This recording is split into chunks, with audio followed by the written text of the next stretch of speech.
नमस्कार जय माँ समलेई समस्त को मो न्यू संस्कृत एसवी एजुकेशन प्रति यूट्यूब चैनल को स्वागत करुछि। आशा करुछि आपण माने समस्ते बहुत भलरे थिबे। वीडियोटी स्टार्ट करबा पूर्व मु कहि रखुछि वीडियोटी जदि भल लगे तो चैनल को सब्सक्राइब करबा सहित वीडियो को लाइक कमेंट एवं निज सांग मानक पाखक शेयर कर देबे जहा फल मु आगो को अनेक गुडे वीडियो सब आनी परिबी। तो चलतु वीडियो को स्टार्ट करवा। आज टॉपिक रे मो +3 first semester core 2 Sanskrit honours unit 1 रे थिबा श्रीमद् वाल्मीकि रामायणम अरण्यकांड नवम सर्ग अहिंसा प्रशंसा प्रकरण विषय रे कहबी। तो सार कथन नवम सर्ग अहिंसा प्रशंसार संक्षिप्त विषय वस्तु गुड़िक आम देखा। तो यही संक्षिप्त विषय वस्तु आलोचना करने पूर्व यार किसी शॉर्ट नोट रही ताहा भी आम आलोचना करवा।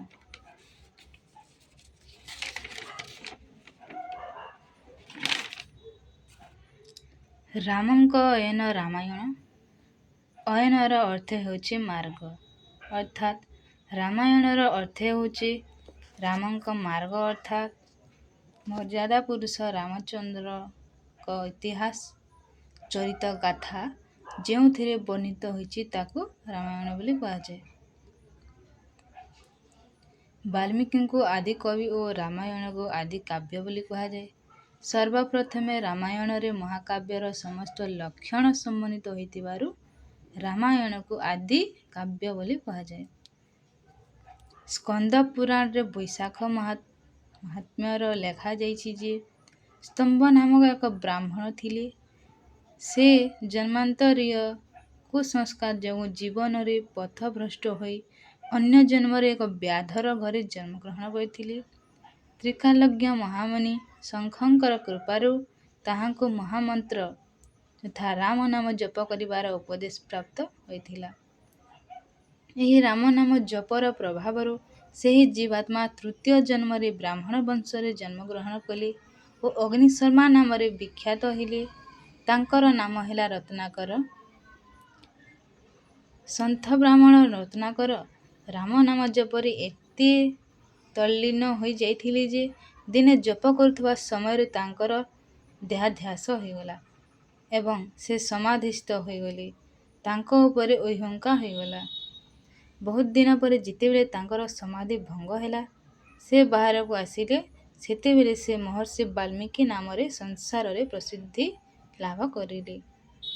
वाल्मीकि ओहंकार निर्गत होइतिबारु महर्षि वाल्मीकि ब्रह्मांक मानस पुत्र ब्रह्म नाम रे मध्य प्रख्यात लाभ करिसंती।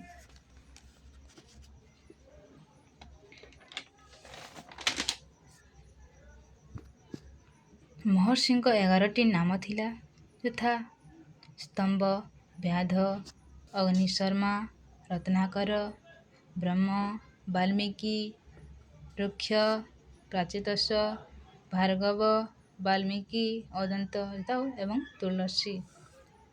अगस्त्य संहिता रे वाल्मीकि को भृगुवंशीय भार्गव बोली कहा जाए।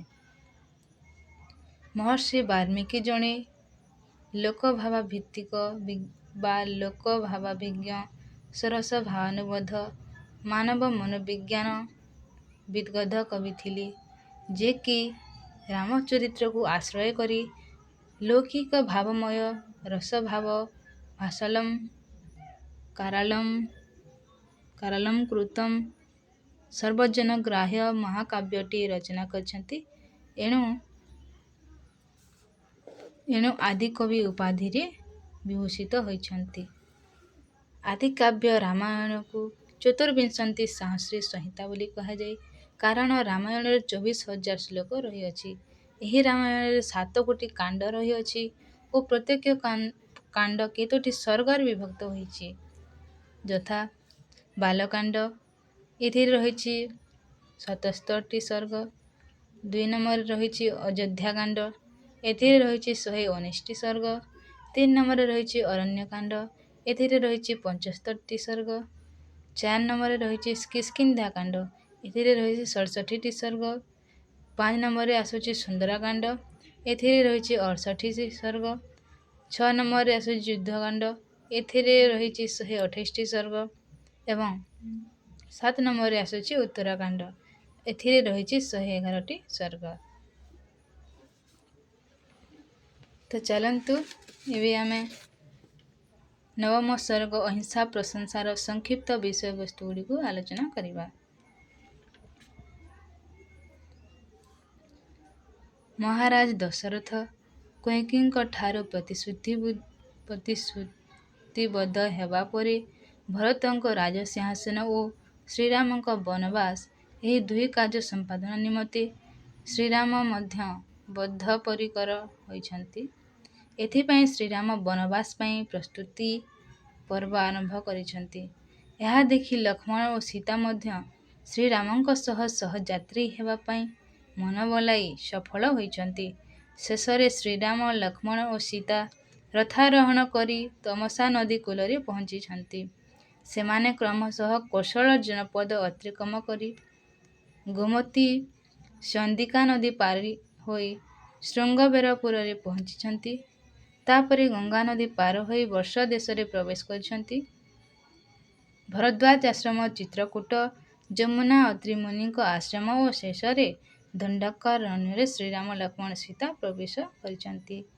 ଦଣ୍ଡକାରଣ୍ୟସ୍ଥ ଆଶ୍ରମଗୁଡ଼ିକର ଶୋଭାରେ ଶ୍ରୀରାମ ଏତେ ବିମୋହିତ ହୋଇଛନ୍ତି, ସେଠାରେ ଆଶ୍ରମବାସୀ ମୁନିଗଣଙ୍କ ସହ ଶ୍ରୀରାମଙ୍କ ସାକ୍ଷାତ ହୋଇଛି। ବ୍ରହ୍ମବେତ୍ତା ବ୍ରାହ୍ମଣ, ଅଗ୍ନିଶମ, ତେଜସ୍ୱୀ ମୁନିଗଣ ରାକ୍ଷସମାନଙ୍କ ଦୈରାତ୍ମ୍ୟରୁ ରକ୍ଷା କରିବା ପାଇଁ ଶ୍ରୀରାମଙ୍କୁ ନିବେଦନ କରିଛନ୍ତି। ମହର୍ଷିଗଣଙ୍କ ଆତିଥ୍ୟ ଗ୍ରହଣ କରି ଆଗକୁ ପ୍ରସ୍ଥାନ କଲାବେଳେ ବନରେ ଶ୍ରୀରାମ ନରଭକ୍ଷୀ ବିରାଧ ନାମକ ରାକ୍ଷସକୁ ଦେଖିଛନ୍ତି। ରାକ୍ଷସ ବିରାଧ ସୀତାଙ୍କ ଅପହରଣ କରିଛି।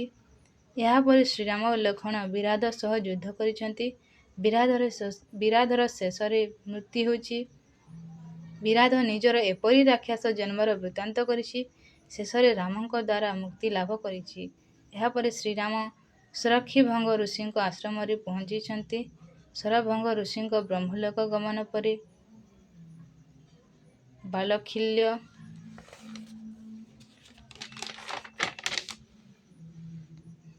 ତପୋନିଷ୍ଠ, ଉର୍ଦ୍ଧ୍ୱବାସା ପ୍ରଭୃତି ବିବିଧ ମୁନି ଋଷି ଆଶ୍ରମରେ ଶ୍ରୀରାମଙ୍କ ନିକଟରେ ପହଞ୍ଚିଛନ୍ତି। ସମସ୍ତେ ମିଶି ଋଷି ଶରଭଙ୍ଗଙ୍କ ନିର୍ଦ୍ଦେଶକ୍ରମେ ସୁତୀକ୍ଷ୍ଣ ଋଷିଙ୍କ ଆଶ୍ରମକୁ ଗମନ କରିଛନ୍ତି।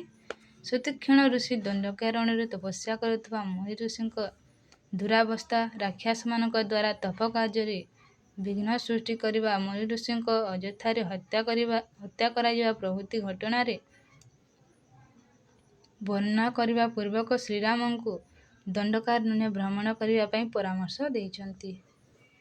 ମୁନିଜନଙ୍କ ସୁରକ୍ଷା କରିବାକୁ ଯାଇ ନିରପରାଧୀ ରାକ୍ଷସମାନଙ୍କ ପ୍ରତି ଅହିଂସାଚରଣ କରିବା ନିମନ୍ତେ ଜନକ ନନ୍ଦିନୀ ସୀତା ଶ୍ରୀରାମଙ୍କୁ କିଛି ପରାମର୍ଶ ଦେଇଛନ୍ତି। ଶ୍ରୀରାମ ମୁନି ଋଷିଙ୍କୁ ସୁରକ୍ଷା ଦେବା ପାଇଁ ପ୍ରତିଶ୍ରୁତିବଦ୍ଧ ହୋଇଛନ୍ତି। ଅବଶ୍ୟ କ୍ଷତ୍ରିୟ ଭାବେ ଅନ୍ୟକୁ ସୁରକ୍ଷା ପ୍ରଦାନ କରିବା ଶ୍ରୀରାମଙ୍କ ପ୍ରଧାନ କର୍ତ୍ତବ୍ୟ। କିନ୍ତୁ ଏହି କର୍ତ୍ତବ୍ୟ ପାଳନ ଅବସରରେ ଅର୍ଥାତ୍ ମୁନି ଋଷିଙ୍କ ନିର୍ବିଘ୍ନ ତପ ସାଧନାରେ ବିଘ୍ନ ଦୂର କରିବାକୁ ଯାଇ ଶ୍ରୀରାମ କିଛି ଅଧର୍ମ କରିପାରନ୍ତି। କାରଣ କେତେକଙ୍କୁ ବିନା ଦୋଷ ଓ ବିନା ଶତ୍ରୁତାରେ ବି ହତ୍ୟା କରିପାରନ୍ତି, ଯାହାକି ଅଧର୍ମ ଅର୍ଜନ କରିବାର ରାସ୍ତା ପାଲଟିଯିବ। ପୁନଶ୍ଚ କାମଜ ବ୍ୟସନ ହିଁ ଅଧର୍ମର ମାର୍ଗ ଖୋଲି ଦେଇଥାଏ। କାମଜ ବ୍ୟସନ ଦୁଃଖ ଗୁଡ଼ିକ ହେଉଛି ମୃଗୟା, ଜୁଆ, ଦିନରେ ଶୋଇବା, ପରନିନ୍ଦା, ସ୍ତ୍ରୀ ସମ୍ଭୋଗ, ମଦ୍ୟପାନ, ନୃତ୍ୟ, ଗୀତ, ବାଦ୍ୟ, ଏଣେ ତେଣେ ବୁଲିବା ଇତ୍ୟାଦି। ମନୁ ସଂହିତା ଅନୁସାରେ ଏସବୁ ବ୍ୟସନ ଦୁଃଖ ବା ଦୋଷ କାମନାରୁ ବା ବାସନାରୁ ଜନ୍ମ ନେଇଥାଏ। ଅବଶ୍ୟ ଶ୍ରୀରାମଚନ୍ଦ୍ର ଜିତେନ୍ଦ୍ର ହୋଇଥିବାରୁ ଏସବୁ ଦୋଷ ଓ ଦୁଃଖଠାରୁ ଦୂରେଇ ରହିପାରିବେ। ଯଦିଓ ନିଜ ସ୍ୱାର୍ଥ ନିର୍ବିଘ୍ନ ବନବାସ ହେଉ ବା ବନଭ୍ରମଣ ହେଉ, ସାଧନା ପାଇଁ କାମନାର ବଶବର୍ତ୍ତୀ ହୋଇ ଶ୍ରୀରାମ ବିପଦଗ୍ରସ୍ତ, ଦୋଷ କଷ୍ଟଗ୍ରସ୍ତ ହୋଇପାରନ୍ତି। ଏଣୁ ସୀତା ଶ୍ରୀରାମଙ୍କୁ ସତର୍କ କରିବାକୁ ଏଠାରେ ପ୍ରୟାସ କରିଛନ୍ତି। ବିଶେଷତଃ କାମଜ ବ୍ୟସନ ଦୁଃଖଠାରୁ ନିଜକୁ ଦୂରେଇ ରଖି ଅଧର୍ମ ପରାୟଣ ନ ହେବା ପାଇଁ ପରାମର୍ଶ ଦେଇଛନ୍ତି। ରାମାୟଣ ନବମ ସର୍ଗ ଅରଣ୍ୟକାଣ୍ଡରେ ଅହିଂସା ପ୍ରଶଂସା ଅଛି। ରାମାୟଣ ହେଉଛି ଆଦି କାବ୍ୟ। ଏହାକୁ ବାଲ୍ମୀକି ରଚନା କରିଥିବାରୁ ତାଙ୍କୁ ଆଦି କବି ବୋଲି କୁହାଯାଏ। ରାମାୟଣରେ 7ଟି କାଣ୍ଡ ଅଛି। ସେଥିମଧ୍ୟରୁ ଗୋଟିଏ ହେଲା ଅରଣ୍ୟକାଣ୍ଡ। ପଦ୍ମ ପୁରାଣରେ ବାଲ୍ମୀକିଙ୍କ ଜନ୍ମ ଉଲ୍ଲେଖ କରାଯାଇଛି। ଉଇହୁଙ୍କାରୁ ଜନ୍ମ ନେଇଥିଲେ ବାଲ୍ମୀକି। କ୍ରଞ୍ଚ ପକ୍ଷୀ ଦ୍ୱୟଙ୍କ ଦୁଃଖରେ ଦୁଃଖିତ ହୋଇ ବାଲ୍ମୀକି ପ୍ରଥମ ଶ୍ଲୋକ ଲେଖିଥିଲେ। ତ ଏହିଠାରେ ଭିଡ଼ିଓକୁ ଶେଷ କରୁଛି। ନେକ୍ସଟ କ୍ଲାସ୍ରେ ଏହାର ଶ୍ଲୋକ ଗୁଡ଼ିକ ଦେଖିବା। ରହୁଛି। ଜୟ ମା ସମଲେଇ।